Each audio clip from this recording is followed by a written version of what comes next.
আসসালামু আলাইকুম। বৃষ্টি ভিজা সকালের একটা শুভেচ্ছা। সবাই কেমন আছেন? আলহামদুলিল্লাহ ভালো আছি। আমার কাছে দূরে যে যেখান থেকে ভিডিওটা দেখবেন বা দেখছেন অবশ্যই সম্পূর্ণ ভিডিওটা দেখবেন এবং লাইক কমেন্ট এবং শেয়ার করে দিবেন। আর হচ্ছে যারা নতুন আছেন তারা অবশ্যই চ্যানেলটি সাবস্ক্রাইব করবেন আর পাশে থাকবেন। আমিও আপনাদের পেজে চ্যানেলে যাব, সাবস্ক্রাইব করব এবং পাশে থাকব। তো আমি রোজি ফুড কুকিং চ্যানেল থেকে আবারও চলে আসলাম আর একটি ভিডিও নিয়ে। আশা করি সবাই সম্পূর্ণ ভিডিওটা দেখবেন, দেখার পরে কমেন্ট করবেন। অনেকেই আছেন যে ভিডিও দেখেন কিন্তু কমেন্ট করে ভিডিও দেখেন না, কমেন্ট করে চলে যান। আসলে এটা ঠিক না। এতে আপনার মানে পেজ চ্যানেলেরও সমস্যা, আমার চ্যানেলেরও সমস্যা। তো আমার সম্পূর্ণ ভিডিওটা দেখার পরে সুন্দর একটা গঠনমূলক কমেন্ট করেন। দেখেন কমেন্টে রিপ্লাই ধরেই আমি আপনাদের কাছে পৌঁছাবো। তো চলুন আজকে রান্নাবান্না কী করা হচ্ছে সেটা নিয়ে কথা বলি। তো রান্না তো সবাই পারেন, তারপরে যারা নতুন আছেন তারা হচ্ছে রান্না করতে পারেন না, তাদের জন্য ভিডিওটা অবশ্যই উপকারী হবে। ভিডিওটা সম্পূর্ণ দেখতে দেখতে কোথাও না কোথাও আপনাদের ভালো লেগে যাবে। তো চলুন আজকে শুরু করা যায়। আজকে রান্না করব হচ্ছে, যেহেতু বৃষ্টির দিন, শুক্রবার বাসায় আছি, তাহলে তো একটু হচ্ছে অন্যরকম কিছু খাওয়াই যায়, তাই না? এর জন্য আমি আজকে রান্না করব হচ্ছে খিচুড়ি আর হচ্ছে মুরগির মাংস। তো সকালে রান্না করতেছি, তো সকালের জন্য তো হচ্ছে সকালে ঘুম থেকে উঠেই রান্নাটা ঘরে কাজকর্ম করলাম, করার পরে রান্নাটা শুরু করলাম। তো এই যে খিচুড়ি রান্না করার জন্য আমি একটু আদা জিরা রসুন বেটে নিয়েছি, তারপরে আস্ত হচ্ছে পেঁয়াজ এবং রসুন দিয়েছি। এখানে দিয়েছি তেজপাতা, দারচিনি, 2 টুকরো এলাচ অল্প পরিমাণ। তারপরে এখানে একটু গুঁড়ামরিচ দিয়ে দিলাম কালারটা আসার জন্য। তারপরে দিয়ে দিলাম এখানে একটু হলুদের গুঁড়া, দিয়ে হলুদটা একটু কম পরিমাণ দিই, কারণ হলুদ হচ্ছে বেশি কালারফুল জিনিসে বেশি একটা তেমন খেতে ভালো লাগে না। এখানে দিয়ে দিলাম আমি গরুর মাংসের হচ্ছে কিছুটা চর্বি কেটে নিয়েছি, যেটা আমি খিচুড়ি রান্না করার জন্য আলাদা আলাদা করে পিস পিস করে ছোট ছোট করে কেটে নিয়েছি। তো এটা হচ্ছে তারপর ভালো করে কষায় নিতে হবে। তো এটার মধ্যে দিয়ে দিলাম একটু লবণ। তো লবণটা দেওয়ার পরে একটু ভালো মতো কষায় দিয়ে ঢাকা দিয়ে কষায় নিতে হবে। যে আমি যে মশলা বেটেছিলাম মশলার পানিটা একটু দিয়ে দিয়েছি, তা না হলে এটা হচ্ছে পোড়া লাগতেছিল। তো এই পর্যায়ে আর একটু পানি দিয়ে দিতে হবে, দিয়ে এটা ঢাকা দিয়ে কিছুক্ষণ সিদ্ধ করে নিতে হবে, কারণ খিচুড়ি তো তাড়াতাড়ি হয়ে যাবে চালগুলো, তাই না? তার জন্য আমি হচ্ছে এখানে কি করলাম, এটা ঢাকা দিয়ে একটু রান্না করে নেব। এ পর্যায়ে হচ্ছে আমার তেলটা চর্বিগুলো অবশ্যই সিদ্ধ হয়ে গেছে। এখন আমি এখানে চালগুলো দিয়ে দেবো। চালগুলো এই সুযোগে আমি ধুয়ে নিয়েছি, ভাতের চালই নিয়েছি, কারণ হচ্ছে পোলাও চাল দিয়ে কিছু রান্না করলে তেমন একটা আমার খেতে ইচ্ছা করে না। তার জন্য আমি সবসময় ভাতের চাল দিয়ে খিচুড়ি রান্না করি।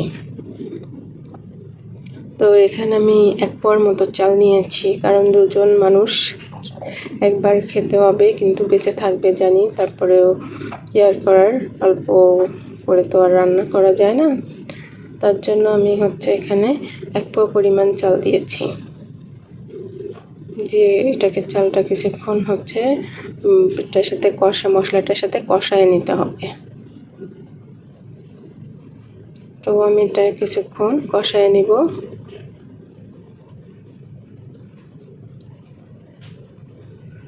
তো এই হচ্ছে কারফিউর মধ্যে হচ্ছে সবার ভিডিও দেখা হয় না, এখন বেশি বেশি করে আমাদের কাজ করতে হবে, তা না হলে হচ্ছে আমাদের ইউটিউব চ্যানেলটা তো একদমই হচ্ছে হয়ে গেছে, দুর্বল হয়ে গেছে। এটা সাবস্ক্রাইবার কমে গেছে, প্লাস হচ্ছে কমেন্ট কমে গেছে, লাইক ফলো কমে গেছে। আর আমি তো মাঝখানে ভিডিও ছাড়তে পারিনি, কারণ নেটের সমস্যার জন্য আর একটু ব্যস্ত ছিলাম।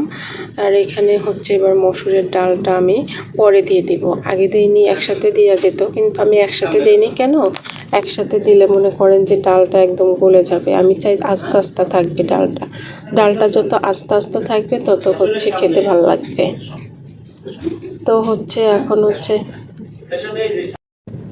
এ পর্যায়ে আমি হচ্ছে ডালটা ধুয়ে রেখেছি, দিয়ে দেব, কারণ বলক আসার পরে আমি ডালটা দিব। কারণ বলক হচ্ছে পানি যখন বলকাবে ডালটা তখন দিলে কি হবে, ডালটা চালের সাথে আস্তে আস্তে থাকবে, গলে যাবে না।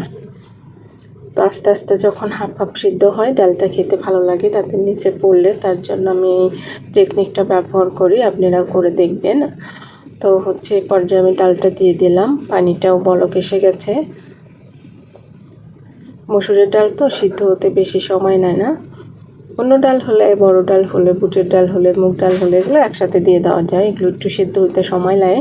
তো আমার তো চালটা খুব তাড়াতাড়ি হয়ে যায়, তার জন্য আমি হচ্ছে এটাকে পরে দিয়ে দিলাম। এরপর আমি 2 টুকরা কাঁচামরিচ ছিঁড়ে দিলাম, কাঁচামরিচের ফ্লেভারটা আসার জন্য। তো এখন আমি হচ্ছে খিচুড়িটা প্রায় হয়ে গেছে, আমি ঢাকা দিয়ে রেখে দিয়েছি ঝরঝরে হওয়ার জন্য। তো এখন আবার হচ্ছে একটু মুরগির মাংস ভুনা করব। তো মুরগির মাংসটা আমি হচ্ছে ভুনা করার জন্য কড়াইটা নিয়ে নিলাম।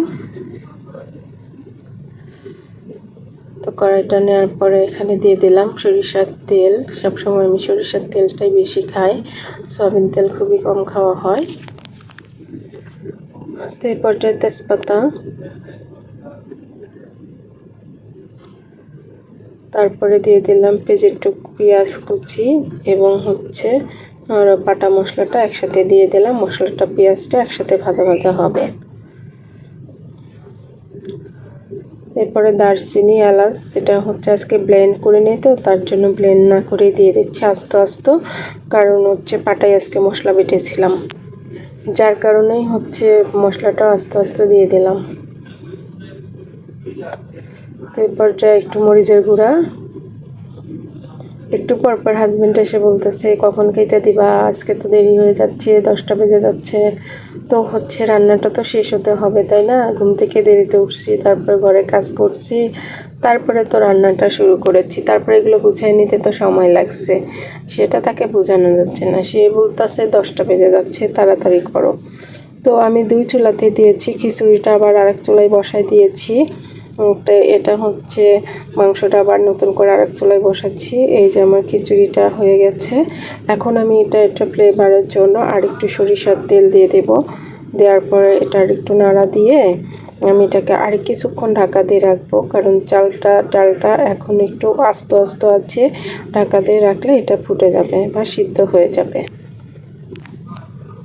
তো আমি খিচুড়িটা এইভাবে রান্না করি যাতে হচ্ছে মানে চালটা ঝরঝরে থাকে, খিচুড়িটা নরম খিচুড়ি আসলে আমার ভালো লাগে না। তো এই যে আমার অলরেডি খিচুড়ি রান্নাটা হয়ে গেছে, দেখেন চালটা কি সুন্দর ঝরঝরে হয়েছে, এটা খেতে অসাধারণ লাগবে। কারণ এখানে তো আমি হচ্ছে সরিষার তেল দিলাম এখন। তারপরে আমি এই যে তরকারিটা বসাচ্ছিলাম, তরকারিটা এইবার যে মাংস কাটাগুলো ছিল, যেটুকু ফ্রিজে অল্প একটু মাংস ছিল, কারণ হচ্ছে আজকে তো বাজার করাইতে হবে শুক্রবার। তো বাজার না করা পর্যন্ত তো যতটুকু আছে সকালের জন্য বা দুপুরে হয়ে যাবে। তারপরে এখানে দেখলাম ছোট্ট একটা পেঁপে আছে, তো কেটে দিলাম। পেঁপেটা দিয়ে মাংসটা ভুনা করলে খেতে ভালো লাগবে। সবজি খাওয়া হবে, মাংস খাওয়া হবে। আর সবজি দিয়ে মাংস খেতে আমার ভালো লাগে, এমনি এমনি মাংস খেতে আসলে তেমন একটা ভালো লাগে না। মনে হলো তেলটা কম হয়েছে, তাই আর একটু তেল দিয়ে দিলাম।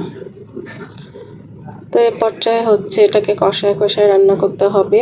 তো হচ্ছে আজকে তো বাসায় থাকবো, অনেক কাজ থাকবে, অনেক কাজ করতে হবে, ঘর সংসারে তো প্রচুর কাজ থাকে। এজন্য হচ্ছে রান্নাটা একেবারে করে নিলাম, যাতে সারাদিন আবার ভাত রান্না করতে হবে, কারণ আমার হাজবেন্ড তো এই যে খিচুড়ি একবার খাইলে আর দ্বিতীয়বার মুখেও দিবে না, একটা জিনিস একবারই সে খায়। এই তরকারিটা হয়ে গেছে, এ পর্যায়ে রান্না পুরোটা কমপ্লিট। তো সবাই হচ্ছে ভালো থাকবেন, সবাই আমার জন্য দোয়া করবেন, আপনাদের জন্য দোয়া রইল। সবাইকে বলছি সম্পূর্ণ ভিডিওটা দেখবেন। আসসালামু আলাইকুম।